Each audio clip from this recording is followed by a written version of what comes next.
paano GCash. bumili ng load gamit ang GCash at para sa chance, mapa OMG Cash 100,000 pesos araw-araw pa premyo hatid ng Globe. Ito po, panoorin nyo. Ako po si Louie Benosa, isang medtech student at GCash subscriber. Bilang estudyante, importante sa akin na laging accessible. May madaling paraan para makapag-load. Lalo na pag gumagawa kami ng mga projects. Kaya naman, nag-register ako sa GCash. Pwede ko ilagay sa GCash account ko ang natitira kong allowance. Pupunta lang ako sa mga GCash outlets, dala ang aking cellphone. Bibigay ko lang ang cash para magkaroon ng pondo ang GCash account ko.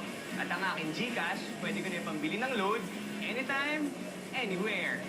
Napakadaling bumili ng load with GCash. Hindi mo na kailangan pumunta pa sa mga tindahan. Gaya lang at 140 number sign sa cellphone, piliin ang GCash, piliin ang buy load, ilagay ang amount, MPIN at numero ng loloadan. Kaya para sa mga estudyanteng katulad ko, mag-register na sa GCash. Para pagbili ng load, kayang-kaya. Anytime, anywhere, may rebate pa.